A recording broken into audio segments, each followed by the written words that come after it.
ನಮಸ್ಕಾರ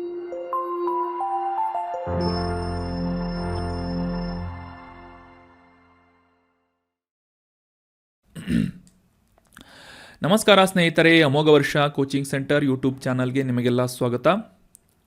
ಮುಖ್ಯವಾಗಿ ಈ ಜನವರಿ ತಿಂಗಳಿನಲ್ಲಿ 23/1/2024 ತಾರೀಕಿನಂದು PSI 545 ಎಕ್ಸಾಮ್ಸನ್ನು ಕಂಡಕ್ಟ್ ಮಾಡಲಾಗಿತ್ತು. ಸೊ ಈ ಒಂದು ಎಕ್ಸಾಮ್ನಲ್ಲಿ ಪ್ರಮುಖವಾದಂಥ 17 ಕ್ವಶನ್ಸ್ಗಳನ್ನು ನಮ್ಮ ಅಮೋಘ ವರ್ಷ ಡೈಲಿ ಕರೆಂಟ್ ಅಫೇರ್ಸ್ ಟಾಪಿಕ್ಸ್ಗಳಿಂದ ಕವರ್ ಮಾಡಲಾಗಿತ್ತು. ಸೊ ಆ ಎಲ್ಲ ಪ್ರಮುಖವಾದಂತಹ ಈ 17 ಪ್ರಶ್ನೆಗಳನ್ನು ರಿವೈಸ್ ಮಾಡುವಂತಹ ಈ ಒಂದು ಸಿರೀಸ್ ಸೆಷನ್ನನ್ನು ಇವತ್ತು ಡಿಸ್ಕಸ್ ಮಾಡ್ತಾ ಇದ್ದೇವೆ. ಸೊ ಅದೇ ರೀತಿಯಾಗಿ ಜನವರಿ ತಿಂಗಳಿನ ಈ ಒಂದು ಕೊನೆಯದಾದಂತಹ ರಿವಿಷನ್ ವಿಡಿಯೋ ಇದಾಗಿದ್ದು, ಈ ಹಿಂದಿನ ವಿಡಿಯೋಸ್ಗಳನ್ನು ನೋಡಿಲ್ಲ ಅಂತಂದರೆ ರಿವಿಷನ್ ಪ್ಲೇಲಿಸ್ಟ್ನಲ್ಲಿ ಹೋಗಿ ಈ ಜನವರಿ ತಿಂಗಳಿನಲ್ಲಿ ಡಿಸ್ಕಸ್ ಮಾಡಲಾದಂತಹ ಎಲ್ಲ ಪ್ರಮುಖವಾದಂತಹ ಕರೆಂಟ್ ಅಫೇರ್ಸ್ ಟಾಪಿಕ್ಸ್ಗಳನ್ನು ಕ್ವಶನ್ ಆ್ಯಂಡ್ ಆನ್ಸರ್ ಫಾರ್ಮ್ಯಾಟ್ನಲ್ಲಿ ಡಿಸ್ಕಸ್ ಮಾಡಲಾಗಿದೆ. ಸೊ ಆ ವಿಡಿಯೋಸ್ಗಳನ್ನು ನೋಡಿಕೊಂಡು ಹಿಂದೆ ಡಿಸ್ಕಸ್ ಮಾಡಿದಂತಹ ಎಲ್ಲ ಪ್ರಮುಖವಾದಂತಹ ಕರೆಂಟ್ ಅಫೇರ್ಸ್ ಟಾಪಿಕ್ಸ್ಗಳನ್ನು ಈಸಿಯಾಗಿ ರಿವೈಸ್ ಮಾಡ್ಕೋಬಹುದಾಗಿದೆ. ಇನ್ನು ಇವತ್ತಿನ ಮೊದಲನೇ ಪ್ರಶ್ನೆ ಏನು ಅಂತ ನೋಡೋಣ. 2023ರಲ್ಲಿ DRDOದಿಂದ ಈ ಕೆಳಗಿನ ಯಾವ ಬ್ಯಾಲಿಸ್ಟಿಕ್ ಮಿಸೈಲನ್ನು ಯಶಸ್ವಿಯಾಗಿ ಉಡಾವಣೆ ಮಾಡಲಾಗಿತ್ತು ಅಂತ ಪ್ರಶ್ನೆಯನ್ನು ಕೇಳಲಾಗಿತ್ತು. ಸೊ ಆಪ್ಷನ್ಗಳಲ್ಲಿ ಸರಿಯಾದ ಉತ್ತರ ಏನು ಅಂತಂದರೆ ಆಪ್ಷನ್ ಸಿ, ಅಗ್ನಿ ಪ್ರೈಮ್. ಅಗ್ನಿ ಪಿ ಬಗ್ಗೆ ನಾವು ಡಿಸ್ಕಸ್ ಮಾಡಿದ್ವಿ. ಜೂನ್ 7ನೇ ತಾರೀಕಿನಂದು, ಈ 2023ರ ಜೂನ್ 7ನೇ ತಾರೀಕಿನಂದು ಈ ಅಗ್ನಿ ಪ್ರೈಮ್ ಅನ್ನುವ 3ನೇ ಹಂತದ ಒಂದು ಟೆಸ್ಟ್ ಫೈರ್ ಅನ್ನು ಮಾಡಲಾಗಿತ್ತು DRDO ಸಂಸ್ಥೆಯಿಂದ ಅಂತ ನಾವು ಡಿಸ್ಕಸ್ ಮಾಡಿದ್ವಿ. ಸೊ ಸರಿಯಾದ ಉತ್ತರ ಅಗ್ನಿ ಪ್ರೈಮ್ ಆಗಿತ್ತು. ಅದೇ ರೀತಿಯಾಗಿ ಮುಂದೆ ನಾವು ಕವರ್ ಮಾಡಿದಂತಹ ಪ್ರಶ್ನೆ ಯಾವುದು ಅಂತಂದ್ರೆ 2023ನೇ ಸಾಲಿನಲ್ಲಿ G7 ಗ್ರೂಪ್ ಆಫ್ 7 ಸಮಿಟ್ ಅನ್ನ ಯಾವ ಸ್ಥಳದಲ್ಲಿ ಆಯೋಜನೆ ಮಾಡಲಾಗಿತ್ತು ಅಂತ ಪ್ರಶ್ನೆಯನ್ನ ಕೇಳಲಾಗಿತ್ತು. G7 ಬಗ್ಗೆ ಸಾಕಷ್ಟು ಬಾರಿ ನಾವು ಡಿಸ್ಕಸ್ ಮಾಡಿದ್ದೇವೆ. ಸೊ 2023ರ ಈ ಒಂದು ಸಾಲಿನ ಶೃಂಗಸಭೆಯನ್ನ ಹಿರೋಶಿಮಾ ನಗರದಲ್ಲಿ, ಜಪಾನಿನ ಹಿರೋಶಿಮಾ ನಗರದಲ್ಲಿ ಆಯೋಜನೆ ಮಾಡಲಾಗಿತ್ತು ಅಂತ ಕೂಡ ಡಿಸ್ಕಸ್ ಮಾಡಿದ್ವಿ. So option D is right answer. ನಂತರ ಮುಖ್ಯವಾಗಿ ಈ ಕ್ಲೈಮೇಟ್ ಚೇಂಜ್ಗೆ ಸಂಬಂಧಪಟ್ಟಂತೆ COP 28 ಕಾನ್ಫರೆನ್ಸ್ ಆಫ್ ಪಾರ್ಟಿ 28 ಇದರ ಶೃಂಗಸಭೆಯನ್ನ, ಸಮಿಟ್ ಅನ್ನ ಎಲ್ಲಿ ಆಯೋಜನೆ ಮಾಡಲಾಗಿತ್ತು ಅಂತ ಪ್ರಶ್ನೆಯನ್ನ ಕೇಳಲಾಗಿತ್ತು.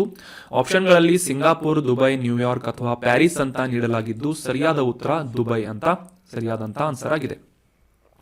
United nation framework for climate change, UNFCCC ಅಂತ ಕರೀತಾರೆ. United nation framework for convention on climate change ಅಂತ. ಈ ಒಂದು ಕಾರ್ಯಕ್ರಮದ ಅಡಿಯಲ್ಲಿ ಎಲ್ಲ ರಾಷ್ಟ್ರಗಳನ್ನ, ಮುಖ್ಯವಾಗಿ ಈ ಒಂದು ಕ್ಲೈಮೇಟ್ ಚೇಂಜ್ಗೆ ಸಂಬಂಧಪಟ್ಟಂತೆ, ಹವಾಮಾನ ಬದಲಾವಣೆಗೆ ಸಂಬಂಧಪಟ್ಟಂತೆ ಜಾಗೃತಿಯನ್ನು ಮೂಡಿಸುವಂತಹ ನಿಟ್ಟಿನಲ್ಲಿ ಮತ್ತು ಎಲ್ಲ ರಾಷ್ಟ್ರಗಳ ನಾಯಕರ ಒಂದು ಸಹಭಾಗಿತ್ವದಲ್ಲಿ ಉತ್ತಮವಾದಂತಹ ಕ್ರಮಗಳನ್ನು ಕೈಗೊಳ್ಳುವಂತೆ ಪ್ರೋತ್ಸಾಹಿಸುವಂತಹ ಒಂದು ಕಾರ್ಯಕ್ರಮ ಕಾನ್ಫರೆನ್ಸ್ ಆಫ್ ಪಾರ್ಟಿ ಅಂತ. ಇದರ 28ನೇ ಶೃಂಗಸಭೆಯನ್ನ ದುಬೈನಲ್ಲಿ ಆಯೋಜನೆ ಮಾಡಲಾಗಿತ್ತು ಅಂತ ನಾವು ಡಿಸ್ಕಸ್ ಮಾಡಿದ್ವಿ. So option B is right answer. ಮುಂದೆ ಈ ವಿಕ್ರಮ್ ಸಾರಾಭಾಯಿ ಅಂತರಿಕ್ಷ ಕೇಂದ್ರದಿಂದ, ಸ್ಪೇಸ್ ಸೆಂಟರ್ನಿಂದ ಕಡಿಮೆ ವೆಚ್ಚದಲ್ಲಿ ಒಂದು ಕಡೆಯಿಂದ ಮತ್ತೊಂದು ಕಡೆಗೆ ಕೊಂಡೊಯ್ಯಬಹುದಾದಂತಹ ತುರ್ತು ಚಿಕಿತ್ಸೆಯ ವೆಂಟಿಲೇಟರ್ ಅನ್ನ ತಯಾರಿಸಲಾಗಿದೆ. ಅದು ಯಾವುದು ಅಂತ ಪ್ರಶ್ನೆಯನ್ನ ಕೇಳಲಾಗಿತ್ತು. ಸೊ ಆಪ್ಷನ್ ಎ, ಪ್ರಾಣ ಅನ್ನುವ ಈ ಒಂದು ವೆಂಟಿಲೇಟರ್ ಅನ್ನ, ಪೋರ್ಟೇಬಲ್ ವೆಂಟಿಲೇಟರ್ ಅನ್ನ ವಿಕ್ರಮ್ ಸಾರಾಭಾಯಿ ಸ್ಪೇಸ್ ಸೆಂಟರ್ ನಿಂದ ಡೆವಲಪ್ ಮಾಡಲಾಗಿತ್ತು. ಇದು ಕಂಪೇರಿಟಿವ್ಲಿ ಹಳೆಯದಾದಂತಹ ಒಂದು ನ್ಯೂಸ್ ಆಗಿತ್ತು. 2020ರ ಕೋವಿಡ್ ಸಂದರ್ಭದಲ್ಲಿ ಇದನ್ನ ಡೆವಲಪ್ ಮಾಡಲಾಗಿತ್ತು. ಸೊ ಇತ್ತೀಚೆಗೆ ನ್ಯೂಸ್ ನಲ್ಲಿ ಯಾಕೆ ಇತ್ತು ಅಂತ ಗೊತ್ತಾಗಲಿಲ್ಲ.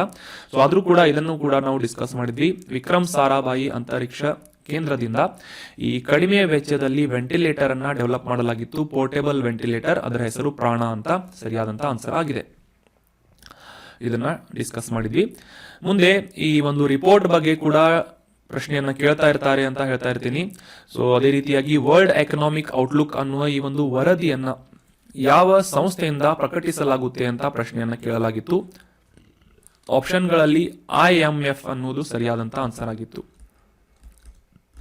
ಇಂಟರ್ನ್ಯಾಷನಲ್ ಮಾನಿಟರಿ ಫಂಡ್ ಅನ್ನುವ ಈ ಒಂದು IMF ಸಂಸ್ಥೆಯಿಂದ ವರ್ಲ್ಡ್ ಎಕನಾಮಿಕ್ ಔಟ್ಲುಕ್ ಅನ್ನುವ ಈ ಒಂದು ರಿಪೋರ್ಟ್ ಅನ್ನ ಪಬ್ಲಿಷ್ ಮಾಡಲಾಗುತ್ತೆ ಅಂತ ನಾವು ಡಿಸ್ಕಸ್ ಮಾಡಿದ್ವಿ. So option A is right answer. ಮುಂದಿನ ಪ್ರಶ್ನೆ ಏನು ಅಂತ ನೋಡೋದಾದ್ರೆ, ಈ ಆರೋಗ್ಯದ ಹಕ್ಕು ಮುಖ್ಯವಾಗಿ ತನ್ನ ರಾಜ್ಯದಲ್ಲಿ ಉಚಿತ ತುರ್ತು ಚಿಕಿತ್ಸೆಯನ್ನ ಒದಗಿಸುವಂತಹ ನಿಟ್ಟಿನಲ್ಲಿ ಸರ್ಕಾರಿ ಆಗಿರ್ಬೋದು ಅಥವಾ ಖಾಸಗಿ ಆಸ್ಪತ್ರೆಗಳಲ್ಲಿ ಆಗಿರ್ಬೋದು ಅವಕಾಶವನ್ನ ಒದಗಿಸಿ ಕೊಡುವಂತಹ ಆರೋಗ್ಯದ ಹಕ್ಕು ರೈಟ್ ಟು ಹೆಲ್ತ್ ವಿಧೇಯಕವನ್ನ ಯಾವ ರಾಜ್ಯ ಅಂಗೀಕರಿಸಿದೆ ಇತ್ತೀಚೆಗೆ ಅಂತ ಪ್ರಶ್ನೆಯನ್ನ ಕೇಳಲಾಗಿತ್ತು. ಸೊ ಇದನ್ನ ಕೂಡ ಡಿಸ್ಕಸ್ ಮಾಡಿದ್ವಿ. ಆಪ್ಷನ್ ಎ ರಾಜಸ್ಥಾನ್ ಅನ್ನೋದು ಸರಿಯಾದಂತಹ ಆನ್ಸರ್ ಆಗಿದೆ. ಮುಂದಿನ ಪ್ರಶ್ನೆ, ಈ ಕೆಳಗಿನವುಗಳಲ್ಲಿ ಯಾವುದು ತಪ್ಪಾಗಿ ಹೊಂದಿಕೆಯಾಗಿದೆ ಅಂತ ಹೊಂದಿಸಿ ಬರೆಯಿರಿಯನ್ನ ಆಪ್ಷನ್ಗಳನ್ನ ನೀಡಲಾಗಿತ್ತು. Option A national stock exchange, ಇದರ ಸ್ಥಾಪನಾ ವರ್ಷವನ್ನ ನೀಡಲಾಗಿತ್ತು 1875 ಅಂತ. ಎರಡನೇದು Awadh commercial bank 1881, Punjab national bank 1894, reserve bank of India 1935 ಅಂತ ನೀಡಲಾಗಿತ್ತು. ಸೊ ಇದರಲ್ಲಿ ತಪ್ಪಾದಂತಹ ಒಂದು ಆನ್ಸರ್ ಯಾವುದು, ಆಪ್ಷನ್ ಯಾವುದು ಅಂತ ಗುರುತಿಸಬೇಕಾಗಿದ್ದರಿಂದ option A national stock exchange NSE ಅಂತ ನಾವು ಡಿಸ್ಕಸ್ ಮಾಡಿದ್ವಿ. 1875 ಇದರ ಸ್ಥಾಪನೆಯಾಗಿತ್ತು ಅಂತ ಸ್ಟೇಟ್ಮೆಂಟ್ ಅನ್ನ ನೀಡಲಾಗಿತ್ತು. ಸೊ ತಪ್ಪಾದಂತಹ ಸ್ಟೇಟ್ಮೆಂಟ್. ಯಾಕಂತಂದ್ರೆ 1875 ಇಸ್ವಿಯಲ್ಲಿ ಬಾಂಬೆ ಸ್ಟಾಕ್ ಎಕ್ಸ್ಚೇಂಜ್ BSE ಅಂತ ಏನ್ ಕರಿತೇವೆ, ಬಾಂಬೆ ಸ್ಟಾಕ್ ಎಕ್ಸ್ಚೇಂಜ್ ಅನ್ನ ಸ್ಥಾಪನೆ ಮಾಡಲಾಗಿತ್ತು. ಆದ್ರೆ ಈ ನ್ಯಾಷನಲ್ ಸ್ಟಾಕ್ ಎಕ್ಸ್ಚೇಂಜ್ ಅನ್ನುವ ಈ ಒಂದು ಷೇರು ಮಾರುಕಟ್ಟೆಯನ್ನ 1992 ಸ್ಥಾಪನೆ ಮಾಡಲಾಗಿತ್ತು ಅನ್ನೋದು ಸರಿಯಾದಂತ ಆನ್ಸರ್ ಆಗಿದೆ. ಸೊ ಈ BSE ಆಗಿರ್ಬೋದು ಅಥವಾ ನ್ಯಾಷನಲ್ ಸ್ಟಾಕ್ ಎಕ್ಸ್ಚೇಂಜ್ ಆಗಿರ್ಬೋದು ಇವುಗಳನ್ನ ರೆಗ್ಯುಲೇಟ್ ಮಾಡುವಂತಹ ಸಂಸ್ಥೆ ಯಾವುದು ಅಂತ ಕೂಡ ನಾವು ಅಂಡರ್ಸ್ಟ್ಯಾಂಡ್ ಮಾಡ್ಕೊಂಡ್ವಿ. ಸೆಬಿ ಅಂತ, security and exchange board of ಇಂಡಿಯಾದಿಂದ ಈ ಬಾಂಬೆ ಸ್ಟಾಕ್ ಎಕ್ಸ್ಚೇಂಜ್ ಮತ್ತು ನ್ಯಾಷನಲ್ ಸ್ಟಾಕ್ ಎಕ್ಸ್ಚೇಂಜ್ ಗಳನ್ನ ರೆಗ್ಯುಲೇಟ್ ಮಾಡಲಾಗುತ್ತದೆ. 1875 ಭಾರತದ ಅತ್ಯಂತ ಹಳೆಯ ಸ್ಟಾಕ್ ಎಕ್ಸ್ಚೇಂಜ್ ಯಾವುದು ಅಂತಂದ್ರೆ ಬಾಂಬೆ ಸ್ಟಾಕ್ ಎಕ್ಸ್ಚೇಂಜ್. ಈ ನ್ಯಾಷನಲ್ ಸ್ಟಾಕ್ ಎಕ್ಸ್ಚೇಂಜ್ ಬಗ್ಗೆ ಕೇಳಿದ್ರಿಂದ 1992 ಈಸ್ ರೈಟ್ ಆನ್ಸರ್ ಆಗಿತ್ತು. ಉಳಿದಂತೆ ಸೊ ಇವೆಲ್ಲ ನಿಮ್ಗೆಲ್ಲ ಗೊತ್ತಿರ್ತವೆ. ಈ ಎರಡು ಆಪ್ಷನ್ ಗೊತ್ತಿಲ್ಲ ಅಂದ್ರೂ ಸಹ ಅಟ್ಲೀಸ್ಟ್ RBI ಬಗ್ಗೆ ನಿಮಗೆ ಗೊತ್ತಿರಬೇಕು. 1934 RBI ಆಕ್ಟ್ ನ ಅಡಿಯಲ್ಲಿ, ಕಾಯ್ದೆಯ ಅಡಿಯಲ್ಲಿ 1935 ಏಪ್ರಿಲ್ 1ನೇ ತಾರೀಕಿನಂದು ಈ ರಿಸರ್ವ್ ಬ್ಯಾಂಕ್ ಆಫ್ ಇಂಡಿಯಾವನ್ನ ಸ್ಥಾಪನೆ ಮಾಡಲಾಗಿತ್ತು ಬ್ರಿಟಿಷ್ ರಾಜ್ ಸಂದರ್ಭದಲ್ಲಿ ಅಂತ ನಾವು ಸಾಕಷ್ಟು ಬಾರಿ ಡಿಸ್ಕಸ್ ಮಾಡಿರ್ತೇವೆ ಮತ್ತು ಇದರ ಬಗ್ಗೆ ಕೂಡ ತಿಳಿದುಕೊಳ್ಳುವಂತಹ ಅವಶ್ಯಕತೆ ಕೂಡ ಇರುತ್ತೆ. ಸೊ ಈ ಎರಡು ಆಪ್ಷನ್ಗಳಲ್ಲಿ ನೀವು ಕ್ಲಿಯರ್ ಆಗಿ ಈ ಒಂದು ಆನ್ಸರ್ ಅನ್ನ ಮಾಡಬಹುದಾಗಿತ್ತು. ಭಾರತದ ಅತ್ಯಂತ ಹಳೆಯ ಸ್ಟಾಕ್ ಎಕ್ಸ್ಚೇಂಜ್ ಯಾವುದು ಅಂತಂದ್ರೆ Bombay stock exchange 1875, national stock exchange ಅನ್ನ 1992 ಸ್ಥಾಪನೆ ಮಾಡಲಾಯಿತು. ಮುಂದೆ ಸಸ್ಟೈನೇಬಲ್ ಡೆವಲಪ್ಮೆಂಟ್ ಗೋಲ್ಸ್ SDG ಬಗ್ಗೆ ಕೂಡ ನಾವು ಸಾಕಷ್ಟು ಬಾರಿ ಡಿಸ್ಕಸ್ ಮಾಡಿದ್ದೇವೆ. ಸುಸ್ಥಿರ ಅಭಿವೃದ್ಧಿ ಗುರಿಗಳು ಅಂತ. ಸೊ ಈ ಎಲ್ಲಾ 17 ಸುಸ್ಥಿರ ಗುರಿಗಳನ್ನ ಕೂಡ ಬೈಹಾರ್ಟ್ ಮಾಡಿ ಅಂತ ಹೇಳಿದ್ದೆ. ಇದರ ಬಗ್ಗೆ ಡೀಟೇಲ್ ಆಗಿ ಸಾಕಷ್ಟು ಬಾರಿ ಡಿಸ್ಕಷನ್ ಅನ್ನ ಕೂಡ ಮಾಡಿದ್ದೇವೆ. ಸೊ ಅದೇ ರೀತಿಯಾಗಿ ಪ್ರಶ್ನೆಯನ್ನ ಕೇಳಲಾಗಿತ್ತು, ಕುಡಿಯುವ ನೀರು ಮತ್ತು ಶೌಚ ಈ ವ್ಯವಸ್ಥೆಯ ಬಗ್ಗೆ ಈ ಸಸ್ಟೈನೇಬಲ್ ಡೆವಲಪ್ಮೆಂಟ್ ಗೋಲ್ಸ್ಗಳಲ್ಲಿ ಯಾವ ಗುರಿಯನ್ನ ಹೊಂದಿದೆ, ಎಷ್ಟನೇ ಗುರಿಯನ್ನ ಹೊಂದಿದೆ ಅಂತ ಇದೆ. ಸೊ ಇದರ ಸರಿಯಾದ ಉತ್ತರ ಏನು ಅಂತಂದ್ರೆ ಆಪ್ಷನ್ ಡಿ. ಈ SDG ಅಥವಾ ಸಸ್ಟೈನೇಬಲ್ ಡೆವಲಪ್ಮೆಂಟ್ ಗೋಲ್ಸ್ ಈ ಗುರಿಗಳಲ್ಲಿ 6ನೇ ಗುರಿ ಯಾವುದು ಅಂತಂದ್ರೆ ಕುಡಿಯುವ ನೀರು ಮತ್ತು ನೈರ್ಮಲ್ಯ ಅಥವಾ ಶೌಚ ವ್ಯವಸ್ಥೆ ಅಂತ ಅನ್ನೋದು ಸರಿಯಾದಂತ ಆನ್ಸರ್ ಆಗಿತ್ತು. ಸೊ ಈ ಒಂದು ಇಮೇಜ್ ಅನ್ನ ಕ್ಲಿಯರ್ ಆಗಿ ನಾವು ಡಿಸ್ಕಸ್ ಮಾಡಿದ್ವಿ ಕಳೆದ ಬಾರಿ. ಇದರಲ್ಲಿ 6ನೇ ಗೋಲ್ ಏನ್ ಹೇಳುತ್ತೆ ಅಂತಂದ್ರೆ, ಗುರಿ ಏನ್ ಹೇಳುತ್ತೆ ಅಂತಂದ್ರೆ ಕ್ಲೀನ್ ವಾಟರ್ ಅಂಡ್ ಸ್ಯಾನಿಟೈಸೇಷನ್, ಅಂದ್ರೆ ಶುದ್ಧ ಕುಡಿಯುವ ನೀರು ಮತ್ತು ಶೌಚ ಅಥವಾ ಈ ಒಂದು ಸ್ವಾಸ್ಥ್ಯಕ್ಕೆ ಸಂಬಂಧಪಟ್ಟಂತಹ ಒಂದು ನೈರ್ಮಲ್ಯಕ್ಕೆ ಸಂಬಂಧಪಟ್ಟಂತಹ ಒಂದು ವಿಷಯವನ್ನ ಸಸ್ಟೈನೇಬಲ್ ಡೆವಲಪ್ಮೆಂಟ್ ಗೋಲ್ಸ್ಗಳಲ್ಲಿ SDG 6ನೇ ಗೋಲ್ ಅನ್ನಾಗಿ ಇನ್ಕ್ಲೂಡ್ ಮಾಡಲಾಗಿದೆ ಅಂತ ಅಂಡರ್ಸ್ಟ್ಯಾಂಡ್ ಮಾಡ್ಕೊಂಡಿದ್ವಿ. ಅದೇ ರೀತಿಯಾಗಿ ಮೊದಲನೇ ಗೋಲ್ ಏನ್ ಹೇಳುತ್ತೆ, ನೋ ಪಾವರ್ಟಿ, ಝೀರೋ ಹಂಗರ್, ಗುಡ್ ಹೆಲ್ತ್. 3ನೇದು ಕ್ವಾಲಿಟಿ ಎಜುಕೇಶನ್ ಅನ್ನ ನೀಡುವುದರ ಬಗ್ಗೆ 4ನೇ ಗುರಿ ಏನಿದೆ ಹೈಲೈಟ್ ಮಾಡುತ್ತೆ. ಮತ್ತು ಈ ಲಿಂಗಾನುಪಾತ ಅಥವಾ ಈ ಒಂದು ಲಿಂಗ ಸಮಾನತೆಯ ಬಗ್ಗೆ ಯಾವ ಗುರಿ ಹೇಳುತ್ತೆ ಅಂತಂದ್ರೆ ಸಸ್ಟೈನೇಬಲ್ ಡೆವಲಪ್ಮೆಂಟ್ ಗೋಲ್ನ 5ನೇ ಗುರಿ ಜೆಂಡರ್ ಈಕ್ವಾಲಿಟಿ ಬಗ್ಗೆ ಹೇಳುತ್ತೆ. ಸೊ ಅದೇ ರೀತಿಯಾಗಿ ಈ ಇನ್ಇಕ್ವಾಲಿಟೀಸ್ ಗಳನ್ನ ಕಡಿಮೆ ಮಾಡುವುದರ ಬಗ್ಗೆ 10ನೇ ಗುರಿ ಹೇಳುತ್ತೆ. ಅಂದ್ರೆ ಒಂದು ಸಮಾನತೆಯನ್ನ ಕಾಪಾಡಿಕೊಳ್ಳುವಂತಹ ನಿಟ್ಟಿನಲ್ಲಿ ಜಗತ್ತು ಬೆಳವಣಿಗೆಯನ್ನ ಹೊಂದಬೇಕು ಅಂತ ಗುರಿಯನ್ನ ಯುನೈಟೆಡ್ ನೇಷನ್ ನಿಂದ ಈ 2015ನೇ ಇಸವಿಯಲ್ಲಿ ಈ 17 ಗುರಿಗಳನ್ನ ರೂಪಿಸಲಾಗಿತ್ತು. ಇದರಲ್ಲಿ 16 ಗುರಿಗಳು ಇಂಪಾರ್ಟೆಂಟ್ ಆಗುತ್ತೆ. 17ನೇ ಗುರಿ ಏನು ಅಂತಂದ್ರೆ ಈ ಎಲ್ಲ 16 ಗುರಿಗಳನ್ನ ಸಾಧಿಸುವಂತಹ ನಿಟ್ಟಿನಲ್ಲಿ ಪರಸ್ಪರ ಸಹಯೋಗವನ್ನ ಎಲ್ಲ ರಾಷ್ಟ್ರಗಳು ಒಂದು ಭ್ರಾತೃತ್ವವನ್ನ ಹೊಂದಬೇಕು ಅಂತ ಈ 17ನೇ ಗುರಿ ಹೇಳುತ್ತೆ. ಸೊ ಒಟ್ಟು 16 ಗುರಿಗಳನ್ನ ನೆನ್ಪಿಟ್ಕೊಳ್ಳಿ, ವೆರಿ ಇಂಪಾರ್ಟೆಂಟ್. ಎಸ್ಸೆ ಆಗಿರ್ಬೋದು ಅಥವಾ ನಿಮ್ಮ ಆಬ್ಜೆಕ್ಟಿವ್ ಎಕ್ಸಾಮ್ಗಳಲ್ಲಾಗಿರ್ಬೋದು ಈ ಸಸ್ಟೈನಬಲ್ ಡೆವಲಪ್ಮೆಂಟ್ ಗೋಲ್ಸ್ಗಳ ಬಗ್ಗೆ ಮೆನ್ಷನ್ ಮಾಡೋದನ್ನ ಮರಿಬೇಡಿ. ಅದೇ ರೀತಿಯಾಗಿ ಇವುಗಳನ್ನ ರಿವೈಸ್ ಮಾಡ್ತಾ ಇರಿ ಅಂತ ಕೂಡ ನಾನು ಹೇಳಿದೆ. ಸೊ 6ನೇ ಗುರಿ ಏನು ಹೇಳುತ್ತೆ, ಕುಡಿಯುವ ನೀರು ಮತ್ತು ನೈರ್ಮಲ್ಯ ಅಥವಾ ಶೌಚ ವ್ಯವಸ್ಥೆಯ ಬಗ್ಗೆ ಹೇಳುತ್ತದೆ. ಮುಂದಿನ ಪ್ರಶ್ನೆ ಏನಾಗಿತ್ತು ಅಂತಂದ್ರೆ ಈ ಹೃದಯ್ ಅನ್ನುವ ಈ ಒಂದು ಶಾರ್ಟ್ ಫಾರ್ಮ್ ಅನ್ನ ವಿಸ್ತರಿಸಿ ಅಂತ ಹೇಳಲಾಗಿತ್ತು. ಆಗಲೇ ನಾವು ಈ ಒಂದು ಹೃದಯ ಬಗ್ಗೆ ಡಿಸ್ಕಸ್ ಮಾಡಿದ್ವಿ. ಕೇಂದ್ರ ಸರ್ಕಾರದಿಂದ ದೇಶದಾದ್ಯಂತ ಈ ಪ್ರವಾಸೋದ್ಯಮವನ್ನ ಅಭಿವೃದ್ಧಿಗೊಳಿಸುವಂತಹ ನಿಟ್ಟಿನಲ್ಲಿ ಪಾರಂಪರಿಕ ತಾಣಗಳನ್ನು ಹೊಂದಿರುವಂತಹ ನಗರಗಳನ್ನ ಅಭಿವೃದ್ಧಿಪಡಿಸುವಂತಹ ಒಂದು program heritage city development and augmentation ಯೋಜನೆ ಅಂತ ಪ್ರಾರಂಭ ಮಾಡಲಾಗಿದೆ ಅಂತ ನಾವು ಡಿಸ್ಕಸ್ ಮಾಡಿದ್ವಿ. ಹೃದಯ್ ಅಂತ ಇದರ ಶಾರ್ಟ್ ಫಾರ್ಮ್ ಅನ್ನ ಕೂಡ ಡಿಸ್ಕಸ್ ಮಾಡಿದ್ವಿ. ಮತ್ತೊಮ್ಮೆ ರಿಪೀಟ್ ಮಾಡ್ತೀನಿ, ಹೃದಯ್ ಅಂತಂದ್ರೆ heritage city development and augmentation ಯೋಜನೆ. ಹೆಸರಿನಲ್ಲೇ ಹೇಳ್ತಾ ಇರೋ ಹಾಗೆ ಹೆರಿಟೇಜ್ ಸಿಟಿ ಅಂತಂದ್ರೆ ಪಾರಂಪರಿಕ ತಾಣಗಳನ್ನ ಹೊಂದಿದಂತಹ ನಗರಗಳನ್ನ ಅಭಿವೃದ್ಧಿಪಡಿಸುವಂತಹ ಒಂದು ಯೋಜನೆ ಹೃದಯ್ ಅನ್ನುವ ಯೋಜನೆ ಆಗಿದೆ ಅಂತ ಸರಿಯಾದಂತಹ ಆನ್ಸರ್ ಆಗಿದೆ. ಮುಂದಿನ ಪ್ರಶ್ನೆ ಏನಾಗಿತ್ತು ಅಂತಂದ್ರೆ 2021ರ ಈ ವಿಶ್ವಸಂಸ್ಥೆಯ ಅಭಿವೃದ್ಧಿ ಕಾರ್ಯಕ್ರಮ ಯುನೈಟೆಡ್ ನೇಷನ್ ಡೆವಲಪ್ಮೆಂಟ್ ಪ್ರೋಗ್ರಾಂನ ಮೂಲಕ ಪ್ರಕಟಿಸಲಾಗುವಂತಹ ಮಾನವ ಅಭಿವೃದ್ಧಿ ಸೂಚ್ಯಂಕ ಹ್ಯೂಮನ್ ಡೆವಲಪ್ಮೆಂಟ್ ಇಂಡೆಕ್ಸ್ ಈ ಒಂದು ಪಟ್ಟಿಯಲ್ಲಿ ಭಾರತದ ಸ್ಥಾನ ಏನಾಗಿತ್ತು ಅಂತ ಪ್ರಶ್ನೆಯನ್ನ ಕೇಳಲಾಗಿತ್ತು. ಸೊ ಆಪ್ಷನ್ಗಳಲ್ಲಿ 143, 114, 124 ಅಥವಾ 132 ಅಂತ ನೀಡಲಾಗಿದ್ದು ಆಪ್ಷನ್ ಡಿ 132ನೇ ಸ್ಥಾನವನ್ನ ಭಾರತ ಈ ಹ್ಯೂಮನ್ ಡೆವಲಪ್ಮೆಂಟ್ ಇಂಡೆಕ್ಸ್ ನಲ್ಲಿ ಪಡೆದುಕೊಂಡಿದೆ ಅನ್ನೋದು ಸರಿಯಾದಂತ ಆನ್ಸರ್ ಆಗಿತ್ತು. 2023ರ ಈ ಒಂದು ರಿಪೋರ್ಟ್ ಅನ್ನ ಕೂಡ ನೋಡಿದ್ವಿ. 132ನೇ ಸ್ಥಾನ ಕರೆಕ್ಟ್ ಆದಂತ ಆನ್ಸರ್ ಆಗಿದೆ. 2021ರಲ್ಲೂ ಕೂಡ ಇದೇ ಒಂದು ಸ್ಥಾನವನ್ನ ಭಾರತ ಹೊಂದಿತ್ತು. ಮುಂದಿನ ಪ್ರಶ್ನೆ ಏನು ಅಂತಂದ್ರೆ ಇತ್ತೀಚೆಗೆ ಡಿಸೆಂಬರ್ 1ನೇ ತಾರೀಕಿನಂದು ನಾವು ಡಿಸ್ಕಸ್ ಮಾಡಿದ್ವಿ ಏಡ್ಸ್ ದಿನಾಚರಣೆಯ ಬಗ್ಗೆ. ಸೊ ಅದೇ ಒಂದು ಸಂದರ್ಭದಲ್ಲಿ ಈ ನ್ಯಾಷನಲ್ ಏಡ್ಸ್ ಕಂಟ್ರೋಲ್ ಆರ್ಗನೈಸೇಷನ್ ನ್ಯಾಕೋ ಅನ್ನುವ ಈ ಒಂದು ಸಂಸ್ಥೆಯ ಮೂಲಕ ಪ್ರಕಟಪಡಿಸಲಾದಂತಹ ಒಂದು ಮಾಹಿತಿಯ ಬಗ್ಗೆ ಕೂಡ ಡಿಸ್ಕಸ್ ಮಾಡಿದ್ವಿ. HIV ಪೀಡಿತರಾದಂತಹ ಅತಿ ಹೆಚ್ಚು ಜನಸಂಖ್ಯೆಯನ್ನು ಹೊಂದಿರುವಂತಹ ರಾಜ್ಯ ಯಾವುದು ಅಂತ ಗುರುತಿಸಬೇಕಾಗಿತ್ತು. ಆಪ್ಷನ್ಗಳಲ್ಲಿ ಮೇಘಾಲಯ, ಆಂಧ್ರ ಪ್ರದೇಶ್, ನಾಗಾಲ್ಯಾಂಡ್, ತ್ರಿಪುರಾ ಅಂತ ನೀಡಲಾಗಿದ್ದು ಮುಖ್ಯವಾಗಿ ಈ ನಾರ್ತ್ ಈಸ್ಟರ್ನ್ ಸ್ಟೇಟ್ಸ್ಗಳಲ್ಲಿ ಹೆಚ್ಚಿನ HIV ಪೀಡಿತರ ಸಂಖ್ಯೆ ಇದೆ ಅಂತ ಕೂಡ ಅಂಡರ್ಸ್ಟ್ಯಾಂಡ್ ಮಾಡ್ಕೊಂಡಿದ್ವಿ. ಸೊ ಅವುಗಳಲ್ಲಿ ಅತಿ ಹೆಚ್ಚಿನ HIV ಪೀಡಿತ ಜನಸಂಖ್ಯೆ ಇರುವಂತಹ ರಾಜ್ಯ ಯಾವುದು ಅಂತಂದ್ರೆ ನಾಗಾಲ್ಯಾಂಡ್ ಅಂತ ಕೂಡ ಅಂಡರ್ಸ್ಟ್ಯಾಂಡ್ ಮಾಡ್ಕೊಂಡಿದ್ವಿ. ಸೊ ಭಾರತ ಈ ಒಂದು ಪಟ್ಟಿಯಲ್ಲಿ 9ನೇ ಸ್ಥಾನದಲ್ಲಿದೆ ಅಂತ ಕೂಡ ಅವತ್ತು ಡಿಸ್ಕಸ್ ಮಾಡಿದ್ವಿ. ಸೊ ಇದನ್ನ ಕೂಡ ಕವರ್ ಮಾಡಲಾಗಿತ್ತು. ಮುಂದಿನ ಪ್ರಶ್ನೆ ಏನು ಅಂತಂದ್ರೆ ಚಂದ್ರಯಾನ್ 3 ಇದರ ಉಡಾವಣೆಯಾದಂತಹ ದಿನಾಂಕ ಯಾವುದು ಅಂತ ಗುರುತಿಸಬೇಕಾಗಿತ್ತು. ನಮಗೆಲ್ಲ ಗೊತ್ತಿರೋದು ಇನ್ಫಾರ್ಮೇಶನ್ ಏನು ಅಂತಂದ್ರೆ ಆಗಸ್ಟ್ 23ನೇ ತಾರೀಕಿನಂದು ಚಂದ್ರನ ಅಂಗಳದಲ್ಲಿ ಯಶಸ್ವಿಯಾಗಿ ನಮ್ಮ ಚಂದ್ರಯಾನ್ 3 ಇದರ ಲ್ಯಾಂಡರ್ ವಿಕ್ರಮ್ ಅನ್ನುವ ಲ್ಯಾಂಡರ್ ಯಶಸ್ವಿಯಾಗಿ ಸಾಫ್ಟ್ ಲ್ಯಾಂಡಿಂಗ್ ಅನ್ನ ಮಾಡಿತ್ತು ಅಂತ ಈ ಆಗಸ್ಟ್ 23 ನಮಗೆಲ್ಲ ನೆನಪಿರುತ್ತೆ. ಆದರೆ ಪ್ರಶ್ನೆ ಡಿಫ್ರೆಂಟ್ ಆಗಿ ಕೇಳಿದ್ದಾರೆ. ಅದೇನು ಅಂತಂದ್ರೆ ಜುಲೈ 14ರಂದು 2023ರ ಜುಲೈ 14ರಂದು ಈ ಚಂದ್ರಯಾನ್ 3 ಅನ್ನ ಉಡಾವಣೆ ಮಾಡಲಾಗಿತ್ತು ಭಾರತದಿಂದ ಅಂತ ಇಸ್ರೋದಿಂದ ಅಂತ ನಾವು ಅಂಡರ್ಸ್ಟ್ಯಾಂಡ್ ಮಾಡ್ಕೊಂಡಿದ್ವಿ ಮತ್ತು ಡಿಸ್ಕಷನ್ ಅನ್ನ ಕೂಡ ಮಾಡಿದ್ವಿ.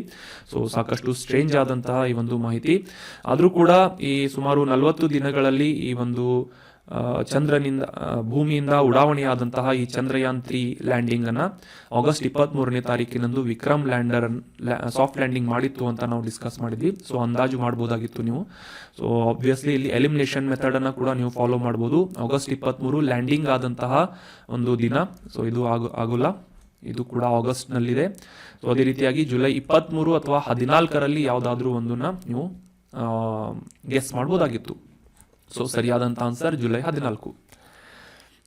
2023ರಲ್ಲಿ ಇಸ್ರೇಲ್ ಮತ್ತು ಹಮಾಸ್ ನಡುವೆ ಈ ಘರ್ಷಣೆ ನಡೆದಂತಹ ಸಂದರ್ಭದಲ್ಲಿ ಈ ಪ್ರದೇಶದಲ್ಲಿದ್ದಂತಹ ಭಾರತೀಯರನ್ನ ರಕ್ಷಿಸಿ ಕರೆತರುವಂತಹ ಒಂದು ಕಾರ್ಯಾಚರಣೆ, ಇವ್ಯಾಕ್ಯುಯೇಷನ್ ಅಥವಾ ಒಂದು ರಕ್ಷಣೆ ಮಾಡುವಂತಹ ಕಾರ್ಯಾಚರಣೆಯನ್ನು ನಡೆಸಲಾಗಿತ್ತು ಭಾರತ ಸರ್ಕಾರದಿಂದ. ಸೊ ಅದರ ಆಪರೇಷನ್ ಹೆಸರೇ ಏನು ಅಂತ ಗುರುತಿಸಬೇಕಾಗಿದ್ದು, so operation Vijay, operation Ajay, operation Ganga ಅಥವಾ ಆಪರೇಷನ್ ಅಭಯ್ ಅಂತ ನೀಡಲಾಗಿತ್ತು.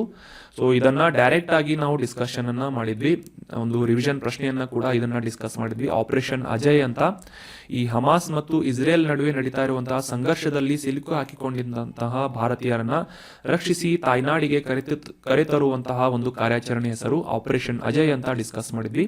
So option B, operation Ajay is right answer.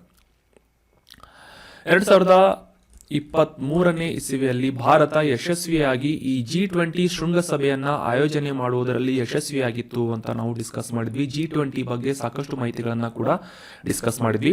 So ಅದರ ಮೇಲಿನ ಒಂದು ಪ್ರಶ್ನೆ, ಸಿಂಪಲ್ ಪ್ರಶ್ನೆಯನ್ನ ಕೇಳಲಾಗಿದೆ. ಈ ಕೆಳಗೆ ನೀಡಲಾಗಿರುವಂತಹ 4 ರಾಷ್ಟ್ರಗಳ ಪೈಕಿ G20 ಗುಂಪಿನ ಸದಸ್ಯ ರಾಷ್ಟ್ರ ಯಾವುದು ಅಂತ ಪ್ರಶ್ನೆಯನ್ನ ಕೇಳಲಾಗಿದೆ. ಸೊ ಈ G20 ಸದಸ್ಯ ರಾಷ್ಟ್ರಗಳು ಯಾವುವು ಅಂತ ನಿಮಗೆಲ್ಲ ಗೊತ್ತಿದ್ರೆ ಸಿಂಪಲ್ ಆಗಿ ಇದನ್ನ ನೀವು ಆನ್ಸರ್ ಮಾಡಬಹುದು. ಆದ್ರೂ ಕೂಡ ಎಲಿಮಿನೇಷನ್ ಮೆಥಡ್ ಅನ್ನ ಕೂಡ ನೀವು ಫಾಲೋ ಮಾಡಬಹುದು. ಯಾವ ರೀತಿ ಅಂತ ಈಗ ಅಂಡರ್ಸ್ಟ್ಯಾಂಡ್ ಮಾಡ್ಕೋಣ.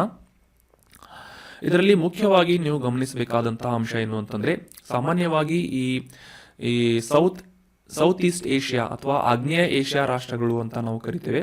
ಇಂಡೋನೇಷ್ಯಾ ಆಗಿರ್ಬೋದು, ವಿಯೆಟ್ನಾಂ ಆಗಿರ್ಬೋದು, ಸಿಂಗಾಪುರ್ ಆಗಿರ್ಬೋದು, ಮಲೇಷ್ಯಾ ಆಗಿರ್ಬೋದು, ಸೊ ಕಾಂಬೋಡಿಯಾ ಆಗಿರ್ಬೋದು, ಇವುಗಳನ್ನ ಸೌತ್ ಈಸ್ಟ್ ಆಸಿಯಾನ್ ರಾಷ್ಟ್ರಗಳು ಅಂತ ಗುರುತಿಸ್ತೇವೆ, ಆಸಿಯಾನ್ ಅಂತ ಕರಿತೇವೆ. ಸೊ ಈ ಆಸಿಯಾನ್ ರಾಷ್ಟ್ರಗಳಲ್ಲಿ ಅಥವಾ ಆಗ್ನೇಯ ಏಷ್ಯಾದ ರಾಷ್ಟ್ರಗಳಲ್ಲಿ ಮುಖ್ಯವಾಗಿ ಈ ಒಂದು G20 ಸದಸ್ಯತ್ವವನ್ನು ಹೊಂದಿರುವಂತಹ ಒಂದೇ ರಾಷ್ಟ್ರ ಯಾವುದು ಅಂತಂದ್ರೆ ಇಂಡೋನೇಷ್ಯಾ. ಈ ರೀತಿಯಾಗಿ ನೀವು ಸೆಗ್ರಿಗೇಟ್ ಮಾಡ್ಕೋಬೇಕು. ಸೊ ಅದೇ ರೀತಿಯಾಗಿ ಗಲ್ಫ್ ಕಂಟ್ರೀಸ್ಗಳು, ಗಲ್ಫ್ ರಾಷ್ಟ್ರಗಳು ಅಂತ ನಾವು ಗುರುತಿಸ್ತೇವೆ. ಅವುಗಳಲ್ಲಿ ಈ G20 ಸದಸ್ಯತ್ವವನ್ನು ಹೊಂದಿರುವಂತಹ ಒಂದೇ ಒಂದು ರಾಷ್ಟ್ರ ಯಾವುದು ಅಂತಂದ್ರೆ ಸೌದಿ ಅರೇಬಿಯಾ. ಸೊ ಈ ರೀತಿಯಾಗಿ ನೀವು ಎಲಿಮಿನೇಷನ್ ಮೆಥಡ್ ಅನ್ನ ಕೂಡ ಫಾಲೋ ಮಾಡಬಹುದು. ಯಾವ ರೀತಿ ಅಂತ ಈಗ ಸಿಂಪಲ್ ಆಗಿ ಅಂಡರ್ಸ್ಟ್ಯಾಂಡ್ ಮಾಡ್ಕೋಣ. ಇಲ್ಲಿ 2ನೇ ಆಪ್ಷನ್ ನಲ್ಲಿ ಲಿಸ್ಟ್ ಅನ್ನ ನೋಡಬಹುದು. ಆಸ್ಟ್ರೇಲಿಯಾ, ಕೆನಡಾ, ಮಲೇಷಿಯಾ ಮತ್ತು ನ್ಯೂಜಿಲೆಂಡ್ ಅಂತ ನೀಡಲಾಗಿದೆ. ಸೊ ಮಲೇಷಿಯಾ ಈ ಸೌತ್ ಈಸ್ಟ್ ಏಷ್ಯನ್ ರಾಷ್ಟ್ರ ಆಗಿರುವುದರಿಂದ ಇದು ಈ G20 ಗುಂಪಿನ ಸದಸ್ಯ ರಾಷ್ಟ್ರ ಅಲ್ಲ. ಸೊ ಹೀಗಾಗಿ 2ನೇ ಒಂದು ಆಪ್ಷನ್ ಏನಾಗುತ್ತೆ, ಎಲಿಮಿನೇಟ್ ಆಗುತ್ತೆ. ಉಳಿದಂತೆ 3ನೇ ಆಪ್ಷನ್ ಅನ್ನ ನೋಡೋಣ. Brazil, Iran, Saudi Arabia, Vietnam ಅಂತ. ಸೊ ಆಗ್ಲೇ ತಿಳಿಸಿದ ಹಾಗೆ ಈ ಸೌತ್ ಈಸ್ಟ್ ಏಷ್ಯನ್ ನೇಷನ್ ಅಥವಾ ಆಸಿಯಾನ್ ಒಕ್ಕೂಟದಲ್ಲಿರುವಂತಹ ವಿಯೆಟ್ನಾಂ ಈ ಒಂದು ಲಿಸ್ಟ್ ನಲ್ಲಿ ಬರೋದಿಲ್ಲ, G20 ಗ್ರೂಪಿನ ಸದಸ್ಯತ್ವವನ್ನು ಹೊಂದಿಲ್ಲ. ಸೊ ಹೀಗಾಗಿ ಇದು ಕೂಡ ಎಲಿಮಿನೇಟ್ ಆಗುತ್ತೆ. ಉಳಿದಂತೆ ಇಂಡೋನೇಷ್ಯಾ G20 ಸದಸ್ಯತ್ವವನ್ನು ಹೊಂದಿದ್ರೂ ಕೂಡ ಸಿಂಗಾಪುರ್ ಈ ಆಸಿಯಾನ್ ರಾಷ್ಟ್ರಗಳ ಭಾಗವಾಗಿರುವುದರಿಂದ ಮತ್ತು ಈ G20 ಗುಂಪಿನ ಸದಸ್ಯತ್ವವನ್ನು ಹೊಂದಿಲ್ಲದೆ ಇರುವುದರಿಂದ ಇದು ಕೂಡ ಎಲಿಮಿನೇಟ್ ಆಗುತ್ತೆ. ಸೊ ಹೀಗಾಗಿ ಸಿಂಪಲ್ ಆಗಿ ಎಲಿಮಿನೇಷನ್ ಮೆಥಡ್ ನ ಮೂಲಕ ಕೂಡ ನೀವು ಈ G20 ಗುಂಪಿನ ಸದಸ್ಯ ರಾಷ್ಟ್ರಗಳು ಯಾವುವು ಅಂತ ಗೊತ್ತಿಲ್ಲದೆ ಹೋದ್ರೂ ಕೂಡ ಯಾವುವು ಅಲ್ಲ ಅಂತ ಗುರುತಿಸಿಕೊಂಡು ಇದನ್ನ ಸಿಂಪಲ್ ಆಗಿ ನೀವು ಅಂಡರ್ಸ್ಟ್ಯಾಂಡ್ ಮಾಡ್ಕೋಬಹುದು ಮತ್ತು ಆನ್ಸರ್ ಮಾಡಬಹುದಾಗಿತ್ತು.